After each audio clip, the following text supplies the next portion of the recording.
Bonjour et bienvenue sur la mécanique universelle. Alors aujourd'hui, nous sommes le mardi 8 février 2022 et je continue ma lecture du livre écrit par Will Durant, Vie et doctrine des philosophes, dans la partie qu'il consacre à Emmanuel Kant et à l'idéalisme allemand.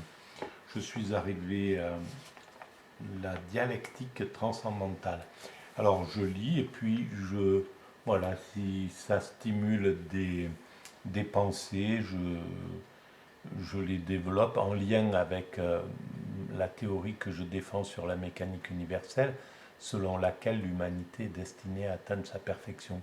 Quand ça résonne avec ma théorie ou mes pensées, voilà, je fais quelques digressions. Alors je reprends la lecture. La dialectique transcendantale. Néanmoins, cette certitude, ce caractère absolu des plus hautes généralisations de la logique et de la science sont paradoxalement limités et relatifs. Limités strictement au champ de l'expérience présente et relatifs strictement à notre mode humain d'expérience. Et oui, parce que notre, notre expérience, l'expérience humaine, n'est pas forcément universelle. La façon dont nous voyons le monde n'a rien à voir avec ce qu'une libellule voit ou ce qu'un autre primate observe. Voilà.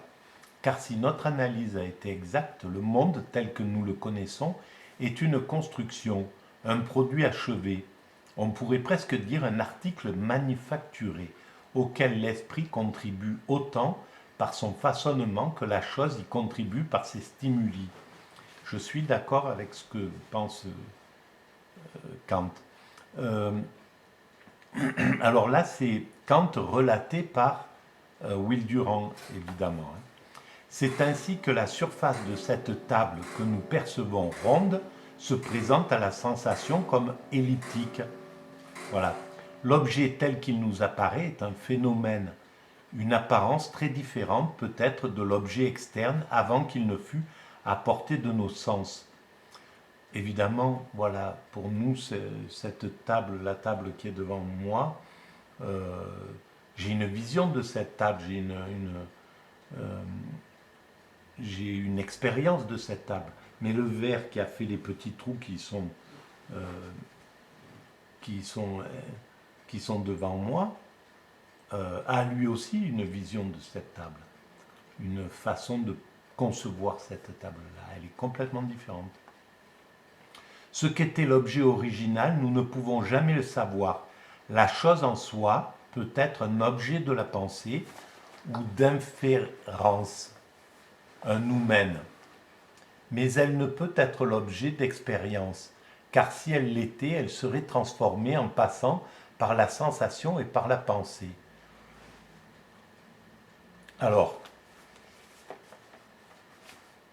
là, c'est, ouvrez les guillemets, c'est Kant qui parle. Quant à la nature des objets considérés en eux-mêmes, et indépendamment de toute réceptivité de notre sensibilité, elle nous demeure entièrement inconnue. Nous n'en connaissons rien que la manière dont nous les percevons, et cette manière qui nous est propre peut fort bien n'être pas nécessaire pour tous les êtres, bien qu'elle le soit pour tous les hommes. Oui, et il y a un petit 1 à la fin, critique de la raison pure.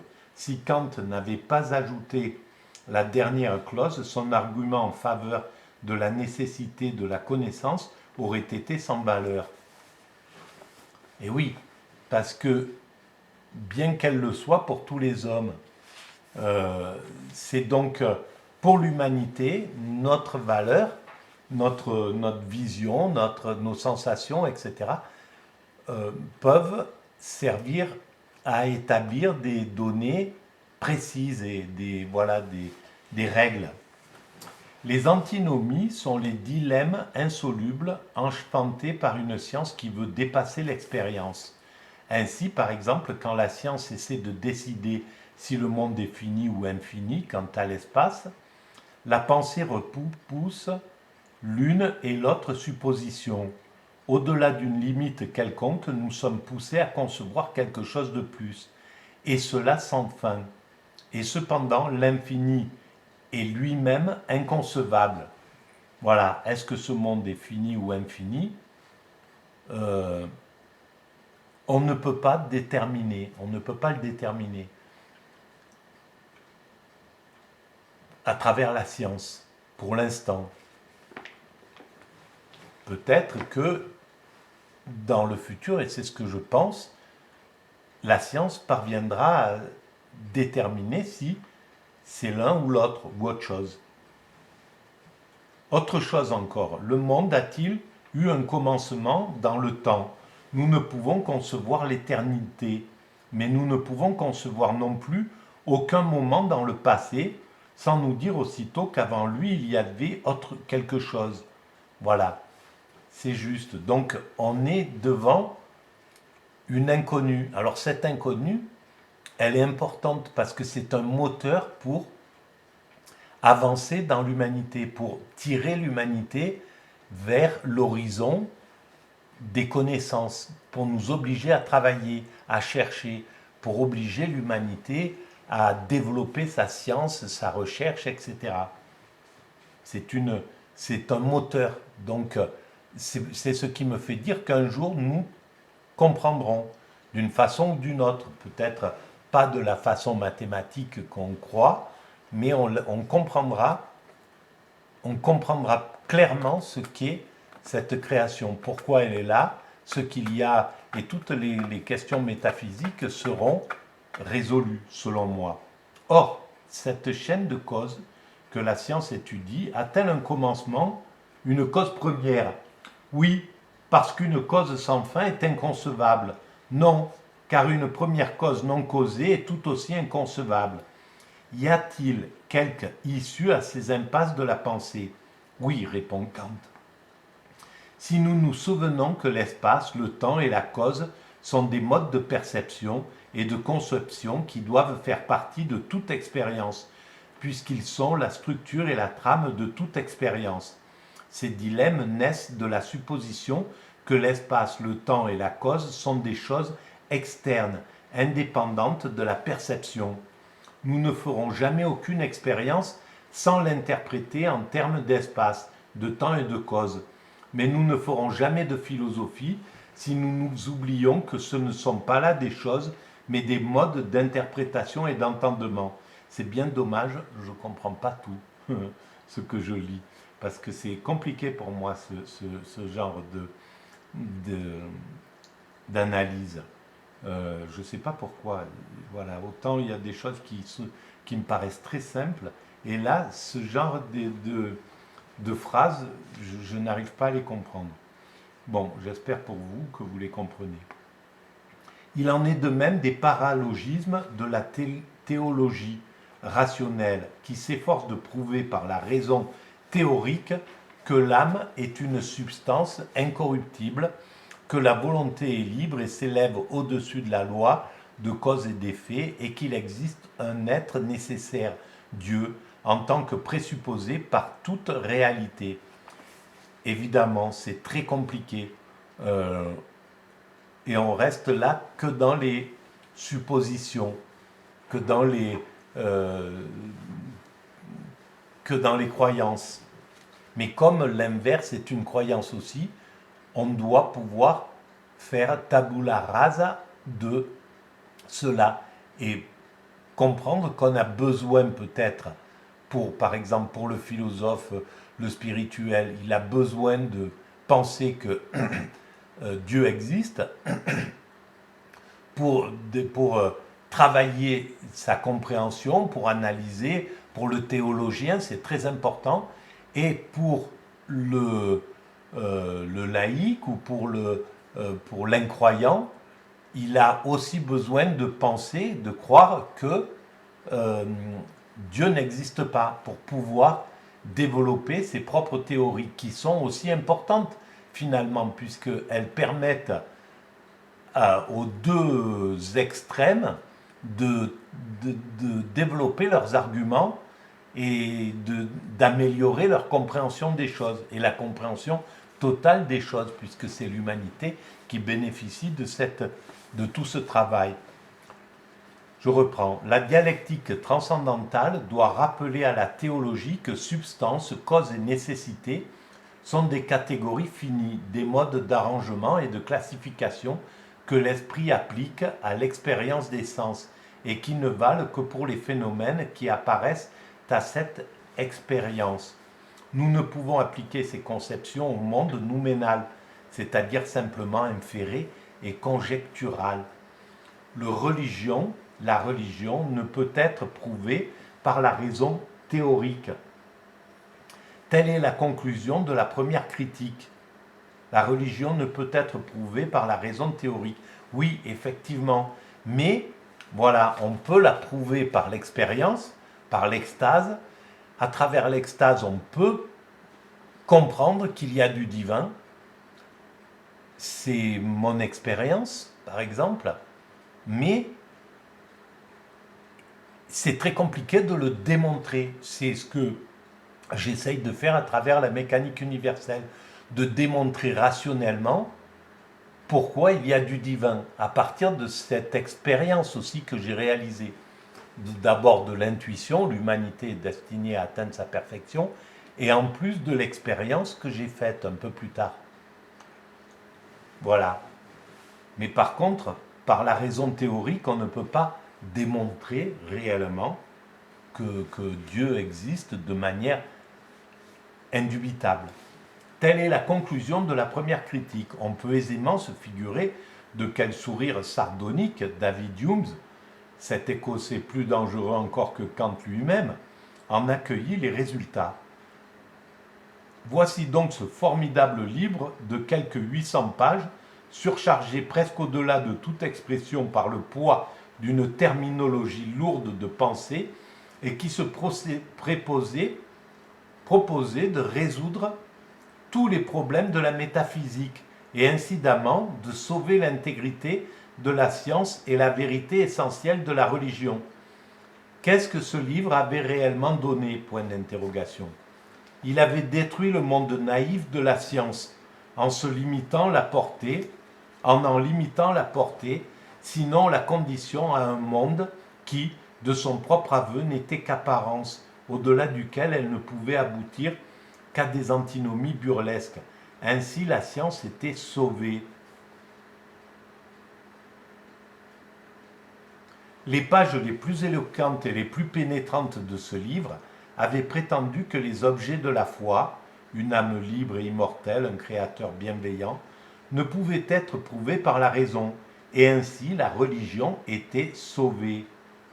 Ne soyons pas étonnés de voir le clergé allemand protester furieusement contre un tel salut et se venger en donnant à leur chien le nom d'Emmanuel Kant.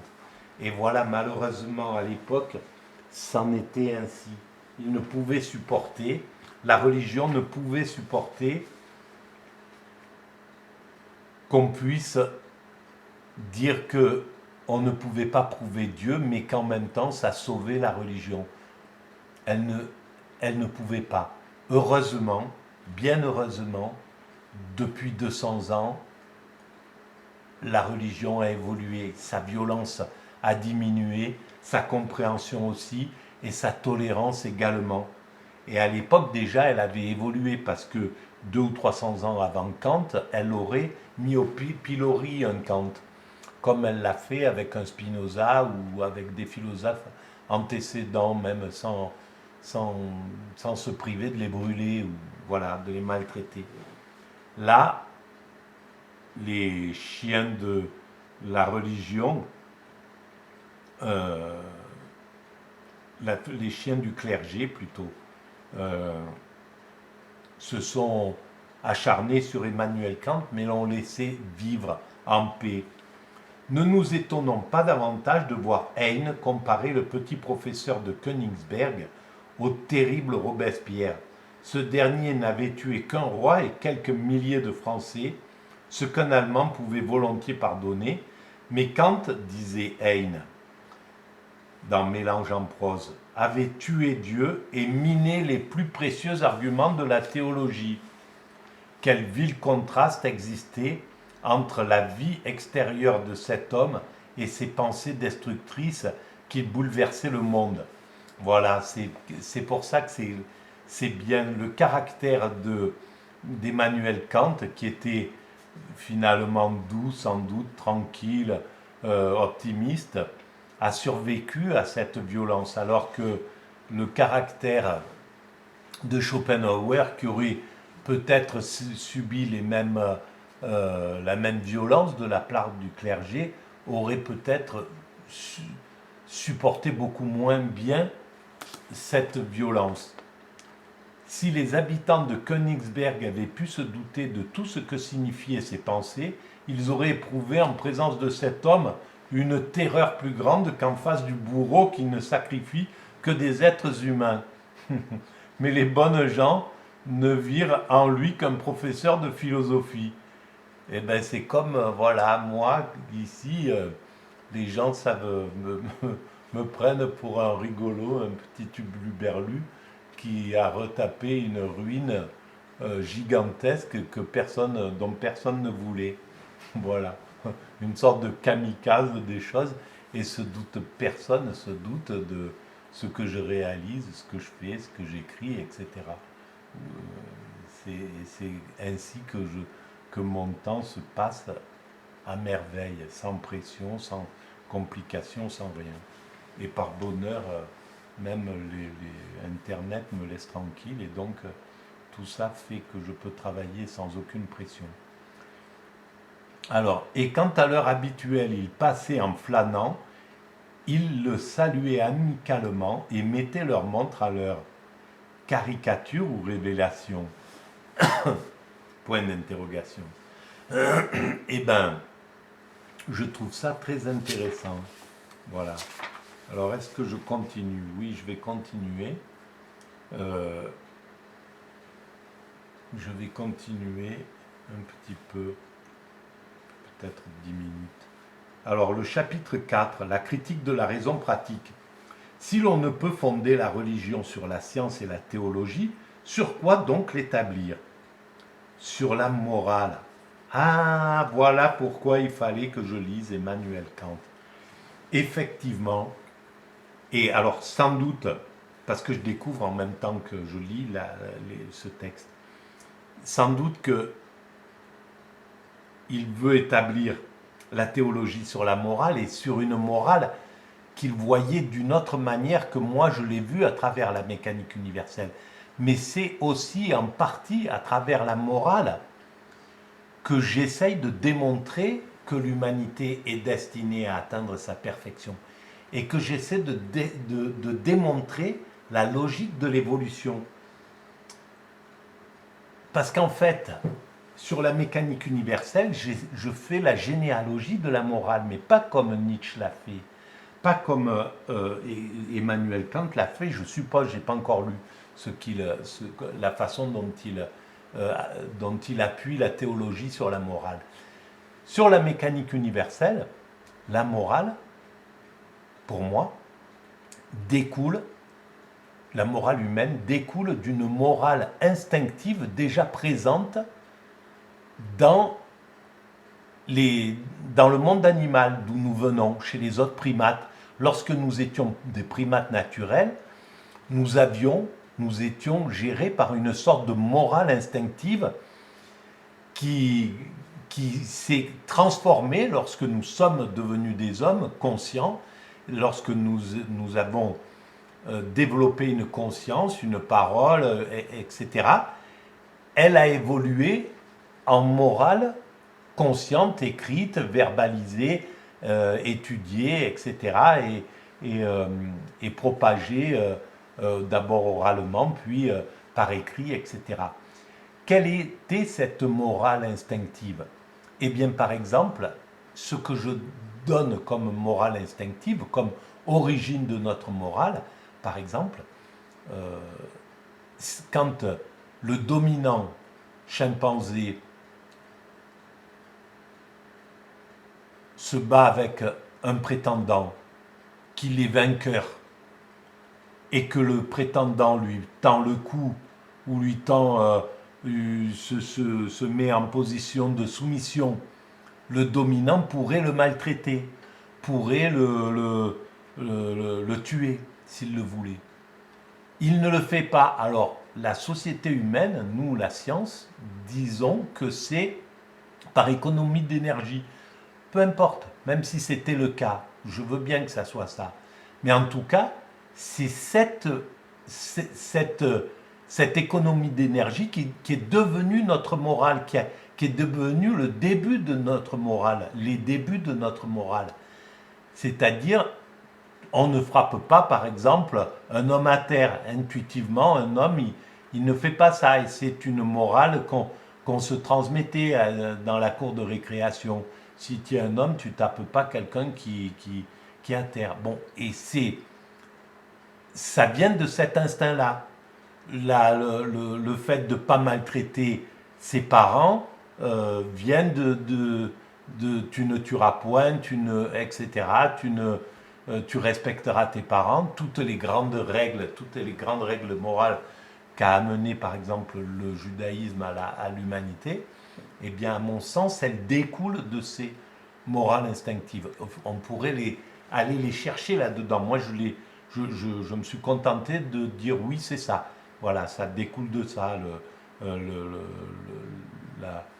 l'interdit de l'inceste, etc. Tout ça découle de ces instincts, quelque part. Voilà.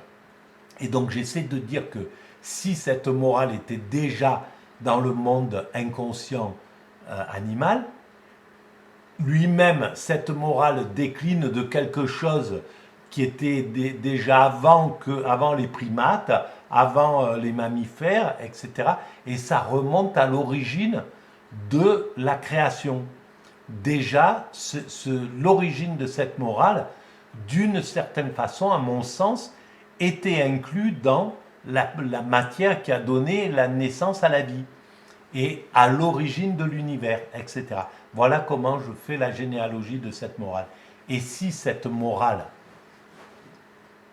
est déjà à l'origine de l'univers, si elle est déjà présente, ça prouve que le principe créateur, à l'origine de l'univers, voulait cette humanité morale, voulait que l'humanité soit cette humanité capable d'aimer, capable d'atteindre l'état de nirvana, d'amour suprême, d'amour absolu, de béatitude, d'extase, et capable d'évoluer vers sa perfection. Et la perfection, c'est la réunion de l'humanité, pour moi, c'est la réunion de l'humanité avec le divin, à travers l'extase globale de l'humanité. Voilà ce que je pense. Donc, si l'on ne peut fonder la religion sur la science et la théologie, sur quoi donc l'établir? Sur la morale. Le fondement théologique n'est pas assez solide. Mieux vaut y renoncer, voire même le détruire. La foi doit être mise hors de la portée, hors du règne de la raison. Je trouve ça vraiment super, je trouve ça incroyable en fait, de pouvoir découvrir que toutes les pièces du puzzle, lorsque je lis chaque philosophe, je me rends compte que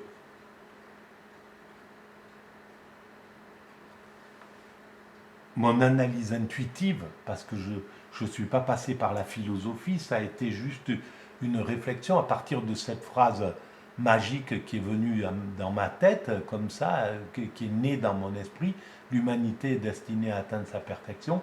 À partir du moment où je me suis mis à essayer de comprendre ce qu'elle voulait dire, cette phrase, et à essayer de la démontrer, de la prouver, j'ai refait toute la mécanique, toute l'histoire de la philosophie. Et je me rends compte que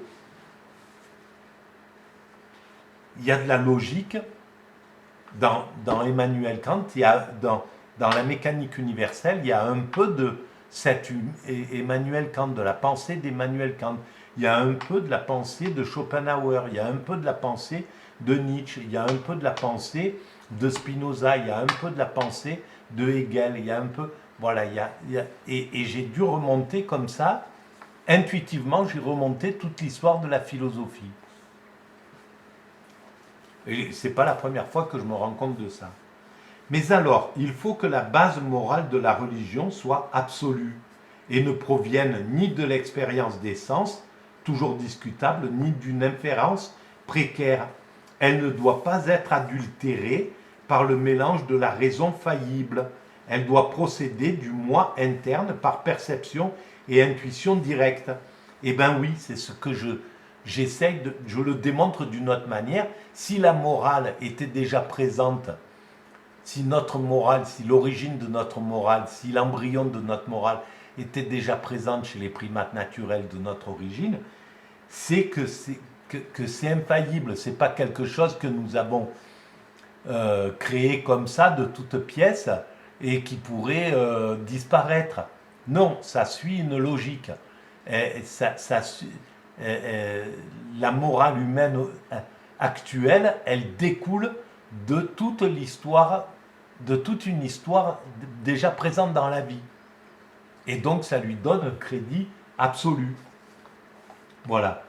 Il s'agit de trouver une éthique universelle et nécessaire, des principes a priori de morale, aussi absolus et certains que les principes mathématiques. Alors lui, il va plus loin, Emmanuel. C'est-à-dire, peut par elle-même déterminer la volonté en dehors de tout empirisme. Ah, faudra voir alors. Mais c'est différent, mais c'est important, quoi. Que le sentiment moral est inné et ne procède pas de l'expérience. Exactement. Le sentiment moral est inné et vient de plus loin que l'humanité, avant l'humanité. La morale impérative qu'il nous faut à la base de la religion doit être un impératif absolu, catégorique. Et bien, je commence à comprendre des choses que je captais pas du tout, l'impératif absolu, catégorique, etc. Tous ces mots, pour moi, c'était de l'hébreu. Voilà. Et ben, je vais m'arrêter là, mais c'est une pure merveille en fait. Voilà. J'aurais pu le lire en douceur, sans m'énerver, de manière à ce que ça soit confortable pour vous, mais en fait, il y a toujours quelque chose qui me conduit à partir dans l'exaltation, je ne sais pas pourquoi. C'est la vie comme ça. Tant pis. Bon, alors, je reprendrai plus tard la lecture. Là, il y en a eu assez, je pense.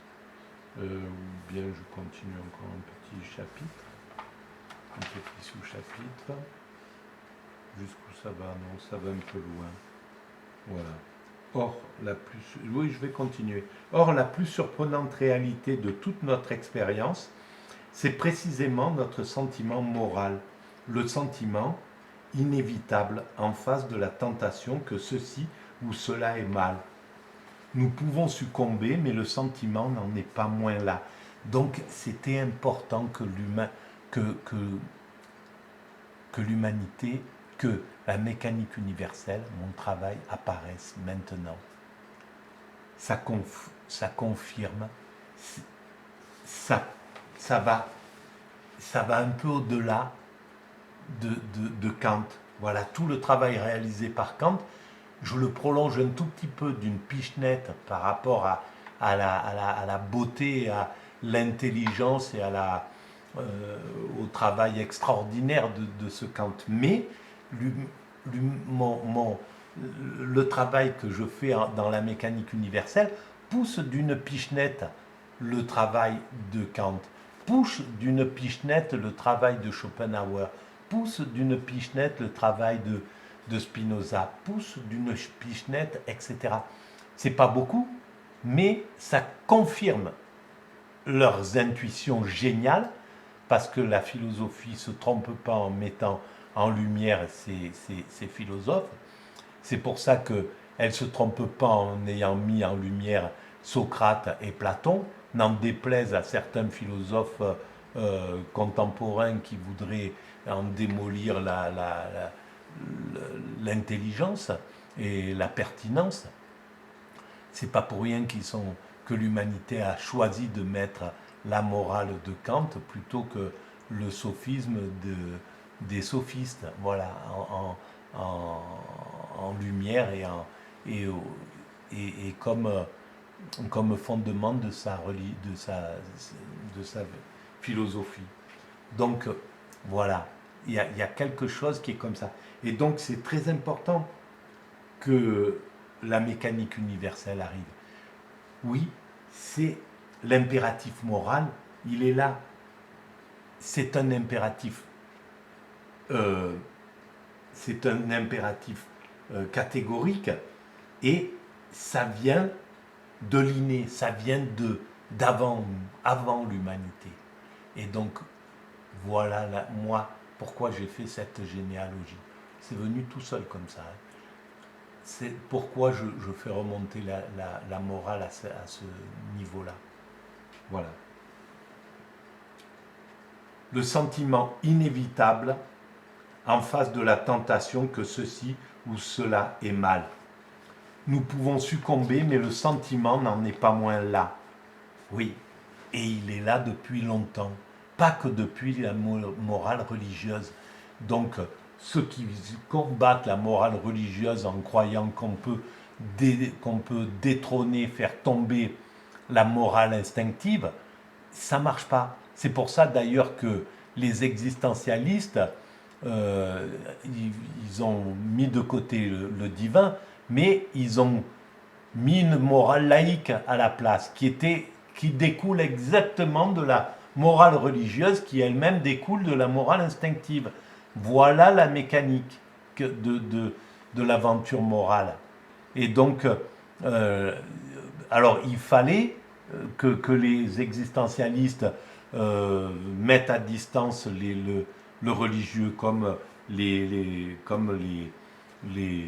philosophes des Lumières ou les philosophes plus tard comme les Nietzsche qui ont mis à distance le spirituel pour faire passer la morale et la loi laïque qui est basée sur la morale religieuse. Mais il fallait faire tomber le côté obsolète de la morale, le côté injuste de la morale religieuse, je veux dire, des religions, des dogmes religieux, pour aller chercher quelque chose de beaucoup plus juste. Et il fallait que ça passe par le laïque. Et c'est important que ça soit comme ça. Mais la logique voudrait qu'on soit raccord, qu'on soit en harmonie, en amour avec qu'en tant que laïque, on soit en amour avec la morale religieuse en disant on sait ce qu'on te doit. Voilà. Comme le christianisme devrait être en amour avec le judaïsme en disant on sait ce qu'on te doit, maman. Et idem pour l'islam. On sait ce qu'on te doit, judaïsme, maman. Voilà. Donc ça devrait être ça, la base. Ça devrait être par amour si on voulait. Donc les philosophes qui sont violents, qui veulent imposer la laïcité par la violence en essayant encore de détruire le religieux, aujourd'hui, c'est juste des destructeurs. C'est pas des... C'est qu'on se batte violemment il y a 2 siècles contre la religion. C'était un combat honorable parce que la religion était au pouvoir. Mais maintenant, ils tirent sur l'ambulance parce qu'ils n'osent pas tirer sur le libéralisme, ils n'osent pas tirer sur le sophisme dans lequel ils sont englués, sur l'argent qui est absurde pour un philosophe de gagner trop d'argent ou d'avoir trop d'argent. Ça abîme complètement sa pensée. Il ne peut pas en sortir des choses puissantes. Voilà. Bon, c'est un peu d'agressivité, mais ça mérite ça. Mais le sentiment n'en est pas moins là. Le matin, je fais des projets, le soir, je fais des sottises. Mais nous savons que ce sont des sottises et nous prenons de nouvelles résolutions. Qu'est-ce donc qui fait éprouver du remords et inspire de nouvelles résolutions? Point d'interrogation. C'est l'impératif catégorique. C'est l'ordre inconditionnel de notre conscience qui nous commande d'agir comme si la maxime de notre action devait devenir, de par notre volonté, la loi universelle de la nature. Point final.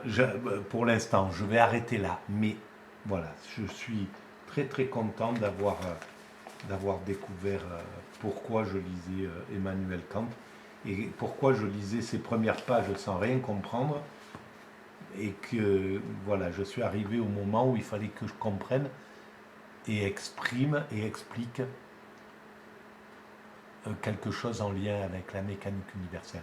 Voilà, je vous remercie de votre écoute et vous souhaite une bonne fin de soirée, et puis à très bientôt pour une autre petite vidéo. Merci, au revoir.